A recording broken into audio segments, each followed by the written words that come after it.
गृह मंत्री ने कहा कि 1984 के दंगे नहीं भूल सकते। शाह बोले 300 मामले फिर से खोले, दोषियों को भेजा जेल। केंद्रीय गृह मंत्री अमित शाह ने कहा कि कोई भी सभ्य व्यक्ति 1984 के दंगे नहीं भूल सकता। राजनीतिक इशारे पर नरसंस हत्याएं की गई, लेकिन किसी दोषी को सजा नहीं दी गई। 2014 में पीएम मोदी की सत्ता में आने के बाद दंगे के 300 मामलों को फिर से खोला गया और दोषियों को जेल भेजने की प्रक्रिया शुरू हुई। गृह मंत्री शाह ने दिल्ली सिख गुरुद्वारा प्रबंधक समिति की तरफ से आयोजित अभिनंदन समारोह में शुक्रवार को कहा कि मोदी सरकार ये तय करेगी कि जो भी मामले चल रहे हैं उनमें पीड़ितों को इंसाफ मिले।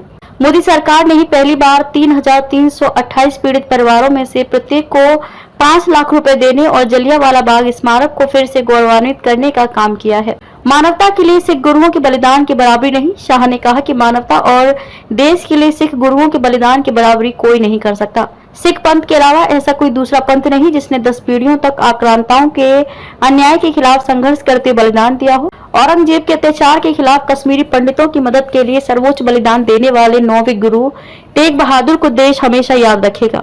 पीएम मोदी ने गुरु तेग बहादुर की स्मृति में लाल किले पर ठीक उसी जगह उत्सव मनाने का फैसला किया जहां उनकी शहीदी की घोषणा हुई थी। सिख कौम हमेशा सबसे आगे रही। दिल्ली सिख गुरुद्वारा प्रबंधक समिति की तरफ से आयोजित अभिनंदन कार्यक्रम को संबोधित करते हुए शाह ने कहा कि भारत की आजादी के आंदोलन मुगलों और अंग्रेजों के खिलाफ लड़ाई, विभाजन की विभीषिका या आजादी के बाद देश की सीमाओं को सुरक्षित करना हो। सिख कौम हमेशा सबसे आगे रही है। हमारा आजादी के संघर्ष का इतिहास सिख बहादुरों के बलिदान से भरा पड़ा है और देश के आजाद होने के बाद इसकी सुरक्षा के लिए भी सबसे अधिक बलिदान सिख पंथ के अनुयायी ही देते आए हैं। मातृशक्ति को सशक्त करने की परंपरा भी सिख पंथ ने दी।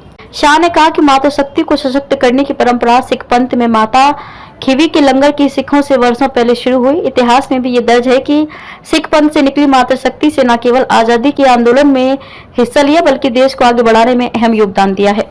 सिख पंथ की इसी सीख को ध्यान में रखकर प्रधानमंत्री मोदी के नेतृत्व में सरकार ने राज्यों की विधानसभाओं और संसद में मातृशक्ति को 33% आरक्षण दिलाने के लिए कानून बनाया है।